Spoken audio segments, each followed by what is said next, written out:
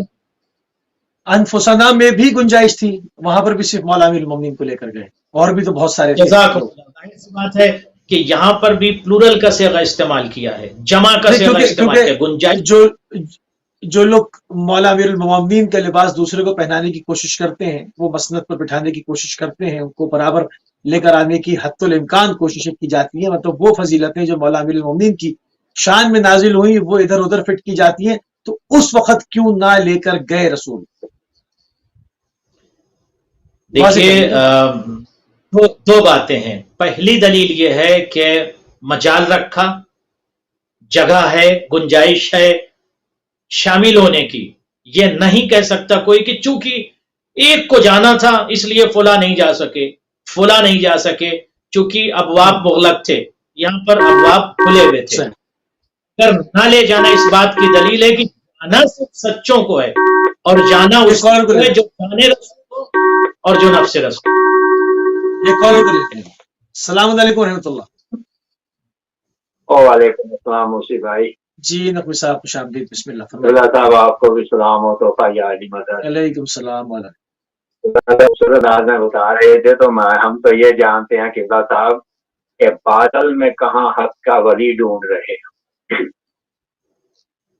باطل میں کہاں حق کا ولی ڈھونڈ رہے ہو، علی کے بغض میں جنت کی گلی ڈھونڈ رہے ہیں۔ ارے نجف میں، کربلا میں، مومن کے دلوں میں ہے علی، تم دین کے بگوڑوں میں علی ڈھونڈ رہے ہیں۔ سوال دو چھوٹے چھوٹے سے کرنے ہیں، بسم اللہ بسم اللہ، اور اس کی تھوڑی تفصیل رہیں گے۔ بسم اللہ۔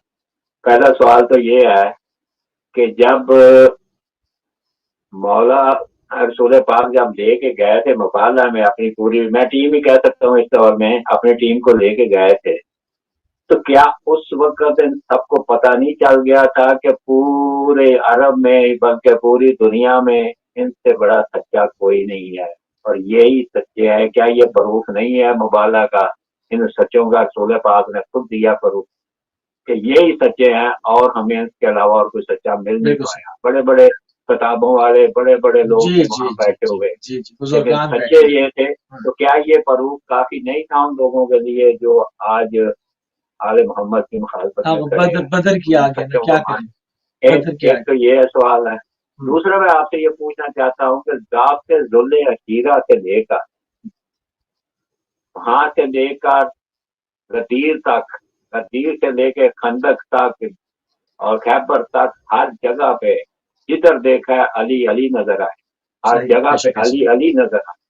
تو یہ ساری چیزیں دکھا کے اللہ تعالیٰ نے علی کے ہاتھ سے، اور علی کو علی دکھا کے پھر رسول پاک سے جب یہ ہاتھ اٹھوا کے کہا کہ سارے تو گرنے تمغے ہیں، سارے تو علی کے پاس ہیں، اب اس کے علاوہ کوئی ہے نہیں، تو پھر غدیر سے انکار کرنا، کیا یہ رسول پاک کے فرمان کا انکار ہے یا اللہ کا انکار ہے؟ اگر ان دونوں کا انکار ہے تو پھر آج کا مسلمان کہاں کھڑا ہے؟ اس کا ایمان کہاں جائے گا؟ اس کا دین کہاں جائے گا؟ اس پہ تھوڑی سی اجازت میرے پاس۔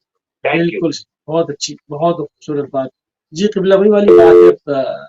اچھا دوسرے جہاں سچوں کی آپ بات کریں، اس میں اس چیز کو بھی اور ایڈ کر لیں، آیا اس لیول کا سچا نہ تھا جس لیول کے سچوں کو لے جانا تھا؟ یہ بھی تو بات ہے نا، ورنہ بزرگان تو وہاں بہت موجود تھے، بڑے بڑے ٹائٹل دیے ہوئے ہیں، اور وہ کیا کیٹیگری تھی؟ کیوں ملا نہیں؟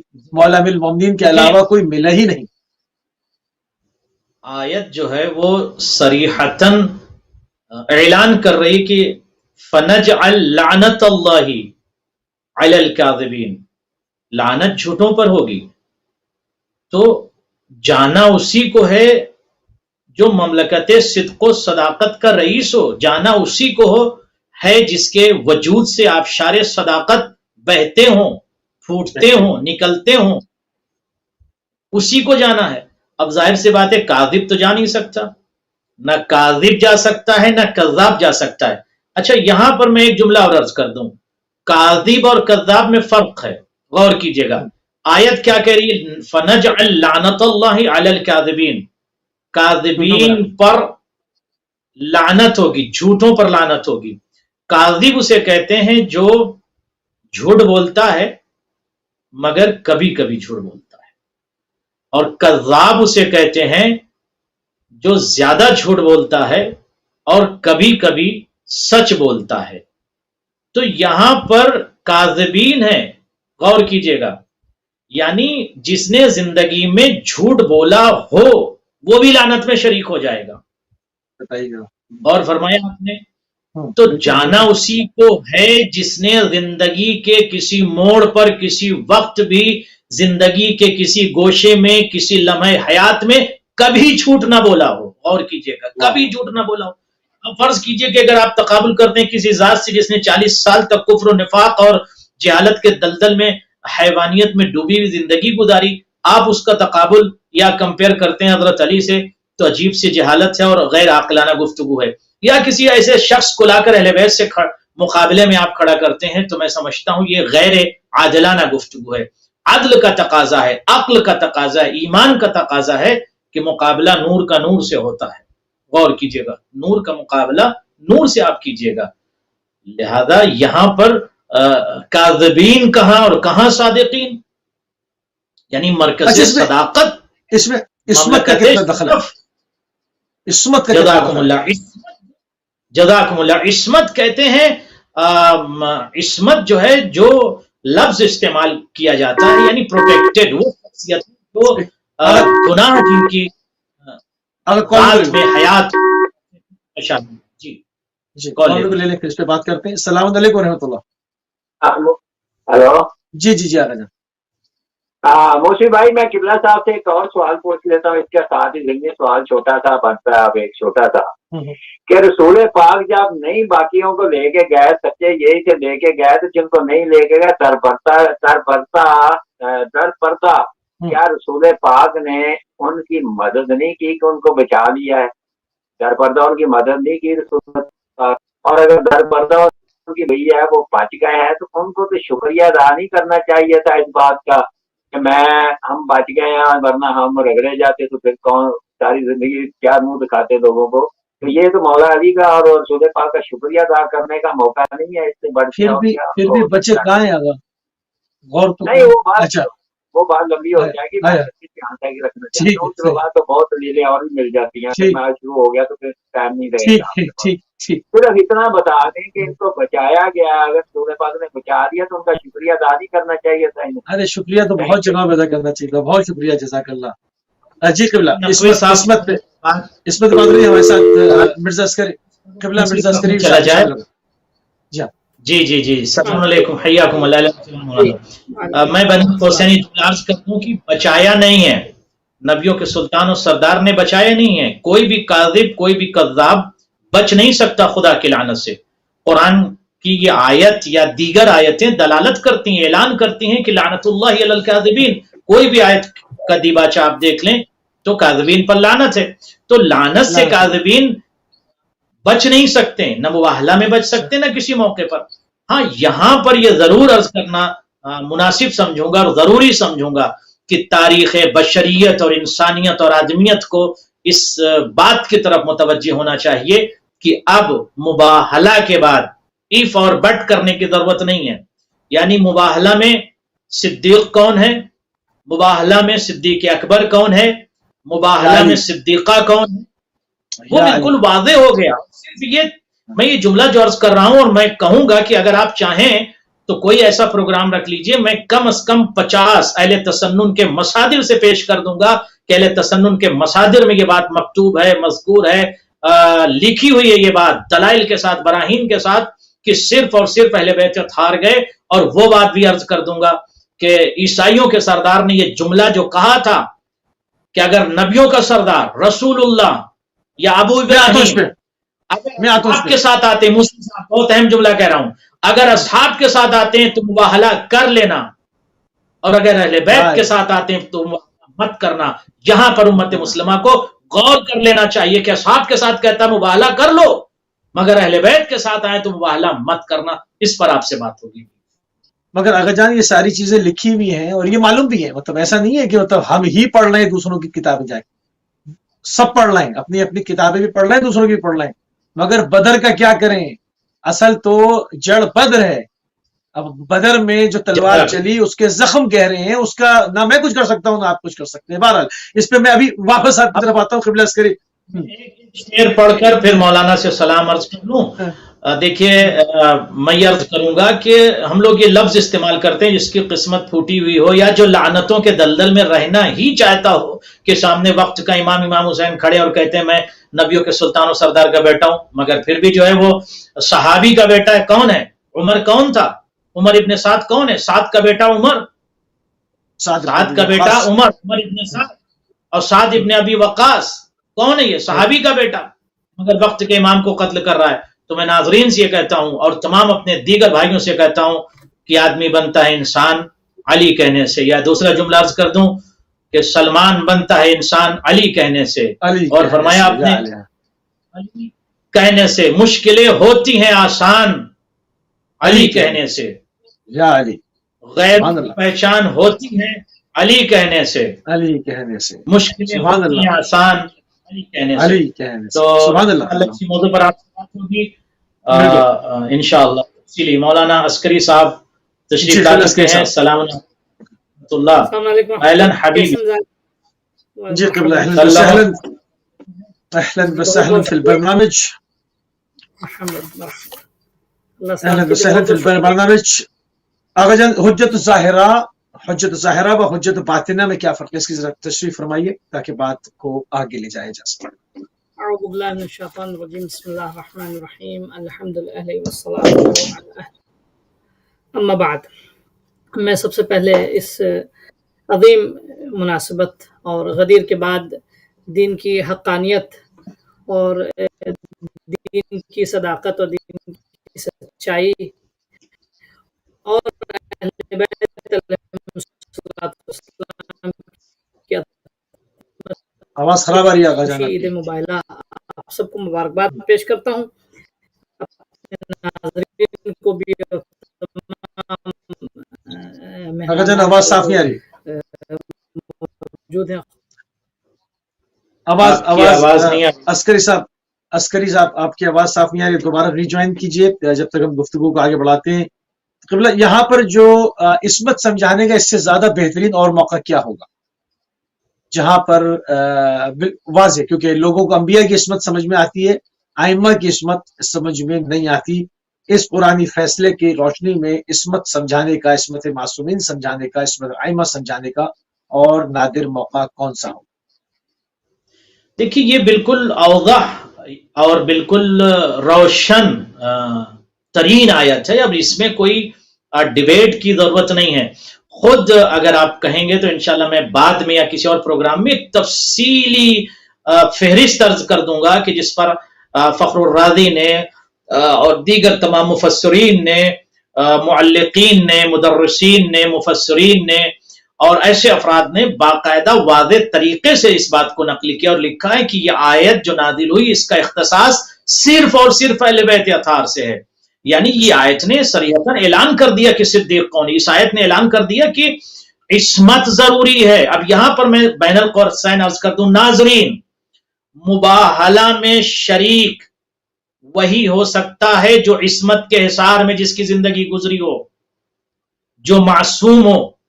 معصوم کہتے ہیں پروٹیکٹڈ، معصوم کہتے ہیں محفوظ عن الخطا، جس کی زندگی میں خطا کا کوئی شعبہ نہ ہو، معصوم عن الخطا ہو. غور کیجئے گا، صرف اور صرف معصومون علیہم الصلاۃ والسلام ہی شرکائے مباہلہ ہو سکتے ہیں. اب اس میں کبھی بھی کسی کو لانے کی ضرورت نہیں ہے. میں کسی پر کوئی گفتگو نہیں کر رہا ہوں، مگر مجھے یہ بالکل حق حاصل ہے کہ میں اہل بیت اطہار پر کھل کر یہ بات کروں، اور بالکل کرنا چاہیے. اس میں کوئی مجاملت سے کام نہیں لینا چاہیے اور کھل کر یہ بات کرنا چاہیے عزیزان گرامی کہ دنیا کا کوئی بھی فرد کتنا ہی بڑا اسے تعریف کر دے، دولت کے ذریعے سے، ثروت کے ذریعے سے، بکے ہوئے رائٹر کسی کو جتنا چاہے بڑھا دیں، مگر وہ عصمت کی وادی میں نہیں پہنچ سکتے. عصمت کی وادی میں صرف اور صرف اہل بیت اطہار کھڑے ہیں اور مباہلہ میں وہی جائیں گے جو عصمت کی وادی میں ہیں۔ اب یہاں پر جو میں نے جہاں پر بات روکی تھی، آپ غور کریں کتنا شاطر تھا، کتنا ہوشیار تھا، کتنا خبیر تھا، کتنا اخبر تھا وہ سردار اسقف، کتنا باخبر باہوش اور جانتا تھا۔ یہ تاریخ کے دامن میں اس کا لفظ آج تک محفوظ ہے کہ اگر نبیوں کے سردار و سلطان پیغمبروں کے پیغمبر ابو ابراہیم اگر اصحاب کے ساتھ آتے ہیں فباہلو، مباہلہ کر لینا، یعنی عجیب بات ہے، مباہلہ کر لینا۔ اس کا مطلب وہ جانتا تھا کہ اگر اصحاب ہوں گے تو عذاب نہیں آ سکتا، کیونکہ وہ معصوم نہیں ہے، وہ گنہگار ہیں۔ اس میں بٹ تھوڑی کوئی بھی صحابی کتنا بھی بڑا ہو مگر وہ معصوم نہیں ہے، کوئی بھی صحابی کتنا بھی بڑا ہو مگر وہ اہل بیت اطہار میں ان کی شمولیت نہیں ہے۔ کتنا عظیم جملہ کہا کہ اصحاب کے ساتھ اگر آئیں تو مباہلہ کرو، اہل بیت کے ساتھ آئیں تو مباہلہ مت کرنا۔ تاریخ کے جملے ہیں، عزیزم خدا کی قسم، سلام کرو عظمت اہل بیت پر، سلام کرو عظمت علی پر، سلام کرو عظمت بطول پر، سلام کرو عظمت حسین پر کہ نبیوں کا سلطان و سردار، عصمت کبریٰ کی مالکہ ملکہ حضرت بطول کو ساتھ لے کر، حسنین کو ساتھ لے کر، حضرت علی کو ساتھ لے کر جب مباہلہ کے لیے چلے ہیں، یہ نبی کا قدم، یہ علی کا قدم، درمیاں سیدہ، پھر سرز کر دوں، یہ نبی کا قدم، یہ علی کا قدم، درمیاں سیدہ، دم بدم دیکھ لو خالق، یا دیکھ لیں خالق دو جہاں کو گوارا نہ تھا کوئی زہرا کا نقش قدم دیکھ لے۔ اس نبوت کے نقش قدم پر عصمت نے قدم رکھا، عصمت کے نقش قدم پر امامت نے قدم رکھا، اور یہ عصمت کبریٰ کی ملکہ اور مالکہ اور عظیم شخصیت مباہلہ کے لیے جب چلی ہیں، خدا کی قسم آواز گونجی ہے، اور وہ آواز یہ تھی کہ کس نے کہا؟ سردار نے، ایسے ہم چہرے دیکھ رہے ہیں، انی لارا وجوہن، میں یہاں پر رو کر ایک جملہ اور عرض کر دوں، وجوہ کا لفظ استعمال کیا، وجہن نہیں کہا کہ میں ایسا چہرہ دیکھ رہا ہوں۔ اگر چہرہ دیکھتے تو مفسرین کہتے یار نبی کا چہرہ دیکھ کر اسقف نے یہ کہہ دیا، یا سردار عیسائی نے یا سردار نجران نے یہ کہہ دیا، نہیں، وجوہن پلورل لفظ ہے، ہم ایسے چہرے دیکھ رہے ہیں اگر یہ اشارہ کر دیں تو پہاڑ چلنے لگے، یہ پہاڑوں کو چلا سکتے ہیں، خدا کی قسم یہ پہاڑ۔ عیسائی سمجھ گیا کہ اشاروں سے یہ پہاڑوں کو چلا سکتے ہیں، افسوس ہے مسلمان اب تک نہ سمجھ پایا۔ آپ سے بدر کا معاملہ بہرحال آگے بڑھیں گے قبلہ استفادہ کریں۔ جی عسکری صاحب، آپ کے محضر میں وہی سوال، حجت الظاہرہ و حجت الباطنہ، اس کی تشریح فرما دیں۔ جی معذرت، نیٹ ورک کچھ پرابلم تھا اس لیے ڈسکنیکٹ ہوا۔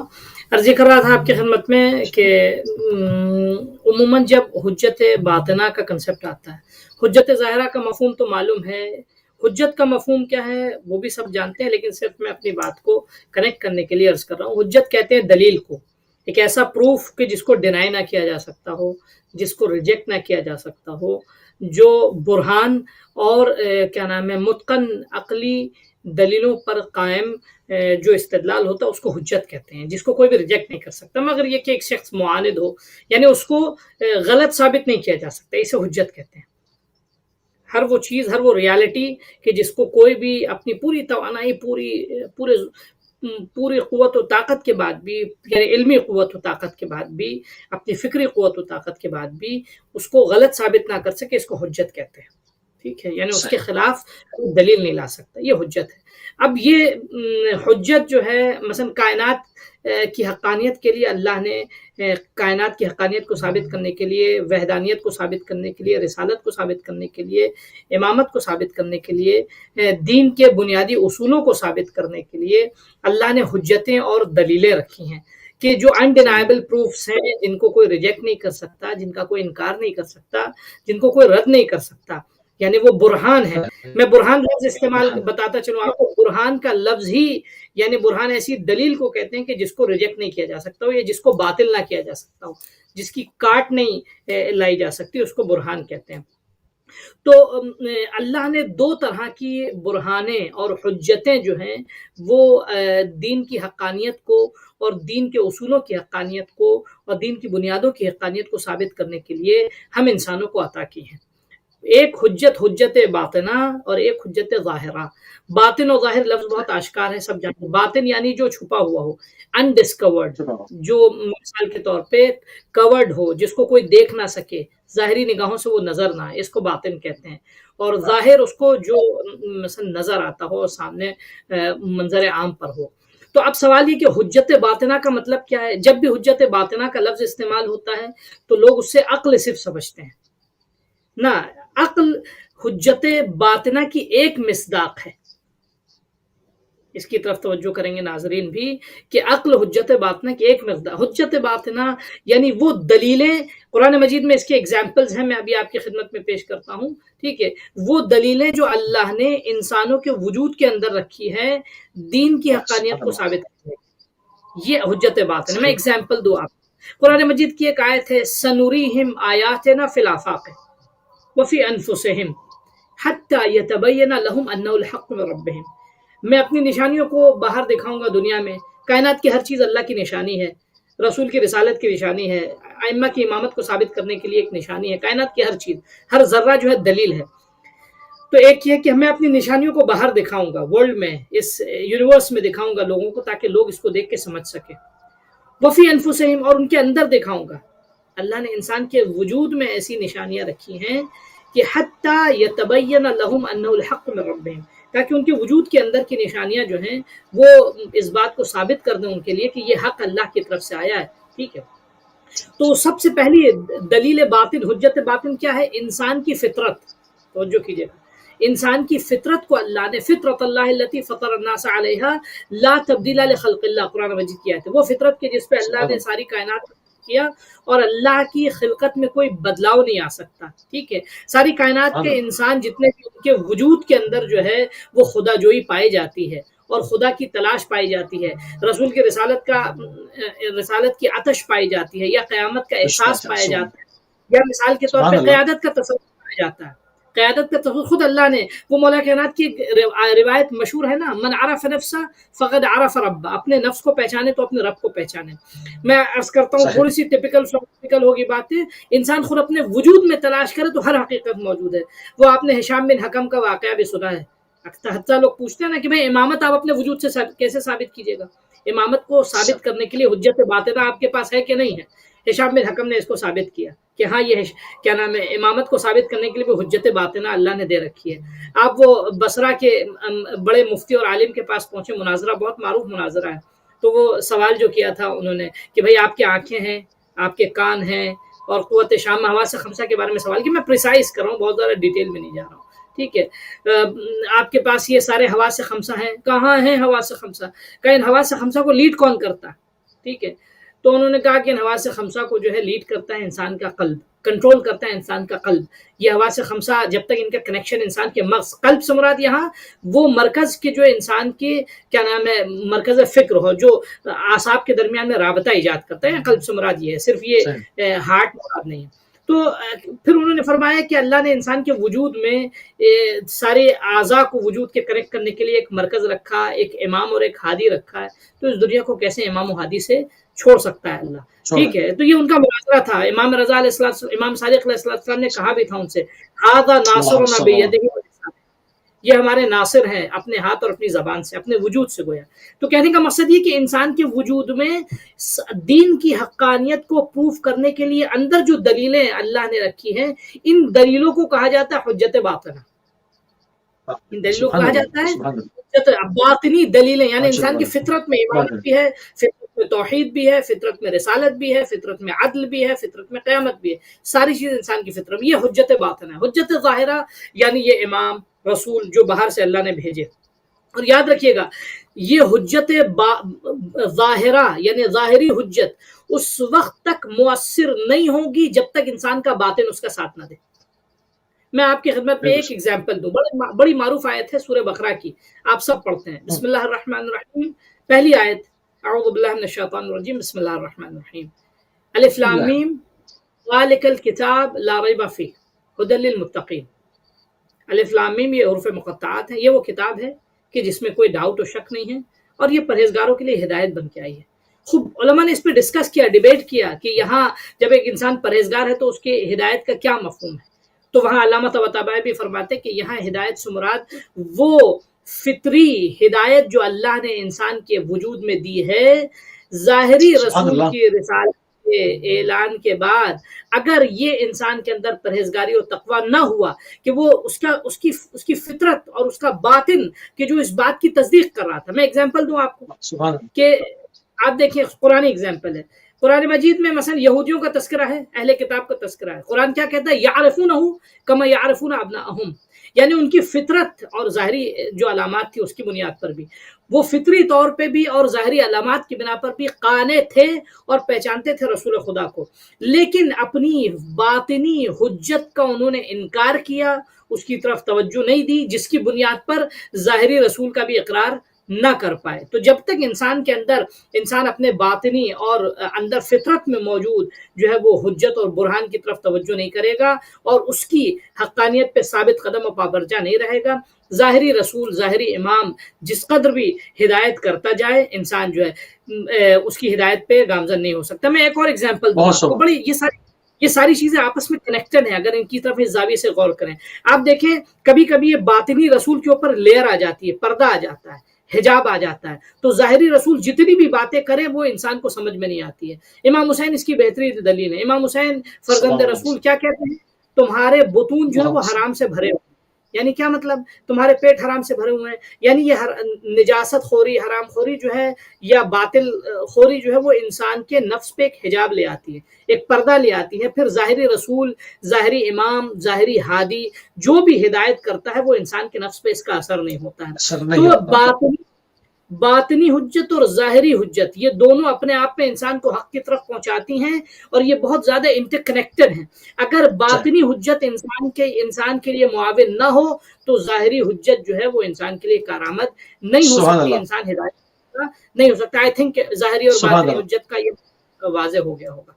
سبحان اللہ، بہت خوبصورت طریقے سے قبلہ نے حجت ظاہرہ اور حجت باطنہ کے اوپر جو ہے وہ دلیلیں پیش کی، مثالیں پیش کی. موسوی بھائی میں عرض کرتا چلو علی بھائی کہ مثلا اب اس کے مصادیق میں ظاہری حجت کے مصادیق میں بہرحال رسول ہیں، انبیاء ہیں، اور ظاہری حجت کے مصادیق میں مثال کے طور پہ معصومین علیہ السلام ہیں، صدیقہ طاہرہ سلام اللہ علیہ، حجت بالغہ، حجت کبریٰ. مثال کے طور پہ جتنے بھی خاصان خدا ہیں یہ مثلا درجہ اول پہ یہ اللہ کی ظاہری حجتیں ہیں کہ جن کی ہدایتیں اس وقت مؤثر ہوگی کہ جب انسان اپنی باطنی حجت کو بروئے کار لے کر لائے گا. بالکل صحیح، بالکل صحیح. قبلہ عباس صاحب آپ کی طرف پڑھیں گے. عیسائیوں کے سردار کا پیغام آپ نے پیش کیا. جو عمر سعد ہے، سعد بن ابی وقاص کا بیٹا، جو کربلا میں قاتل امام حسین علیہ السلام کہا جاتا ہے، ایک یزیدی فوج کا کمانڈر. اس کے باپ کے درمیان، عمر کے باپ کے درمیان ساتھ اور ابو سفیان کے ساتھ جو گفتگو ہوئی مباہلہ کے ضمن میں، وہ ذرا بیان فرمائیں. جزاکم اللہ خیر الجزا. بہت ہی امپورٹنٹ یہ روایت ہے، بہت ہی اسینشل، بہت ہی ضروری ہے. میں چاہوں گا کہ ناظرین، مشاہدین، مشترکین، مستمعین ذرا غور سے سنیں. یہ روایت ہے عامر سے. عامر کون ہے؟ عامر ابن سعد. غور کیجئے گا. اور سعد کون ہے؟ ابی وقاص کا بیٹا ہے. اس نے روایت کیا ہے کیا کہ ایک دن، یعنی قال معاویہ لابی، یعنی ابن سفیان نے میرے باپ سے کہا، اور فرمایا آپ نے، یعنی عمر ابن سعد ابن ابی وقاص، ایک تسلسل ہے. ہاں، پورا تسلسل ہے. ابن سفیان نے پوچھا کہ کیا وجہ ہے کہ تم حضرت علی پر لعن طعن نہیں کرتے؟ میں تو کرتا ہوں. یعنی ابن سفیان یہ جملہ کہہ رہا ہے. اور فرمایا آپ نے، ابن سفیان نے یہ جملہ کہا، سفیان کے فرزند نے یہ جملہ کہا، یزید کے باپ نے یہ جملہ کہا کہ تم لعن طعن کیوں نہیں کرتے حضرت علی پر؟ قال سعد، اب سعد نے یہ جملہ کہا، غور فرمایا آپ نے، سعد کون ہے؟ عمر کا باپ ہے، عمر ابن سعد، سعد ابن ابی وقاص، ابی وقاص کون؟ صحابی، غور کر لیجئے گا ناظرین۔ اب یہاں پر سعد نے یہ جملہ کہا، کیا جملہ کہا؟ کہتا ہے کہ میں نے روایت کو سنا ہے۔ کون سی روایت کو؟ کہتا ہے لما نزلت آیت المباہلہ، جب آیت المباہلہ نازل ہوئی ہے۔ کون سی آیت؟ قال تعالوا ندعو ابناءنا وابناءکم، جب یہ آیت نازل ہوئی، پوری آیت پڑھی سعد ابن ابی وقاص نے، یہ آیت پڑھی ابن سفیان کے سامنے، یزید کے باپ کے سامنے آیت کو پڑھا، اور پڑھنے کے بعد کہا تمہیں پتا ہے نبیوں کے سلطان و سردار کسی مباہلہ میں لے کر گئے؟ کہا کسے؟ کہا علی، حضرت فاطمہ، حضرت حسن و حضرت حسین۔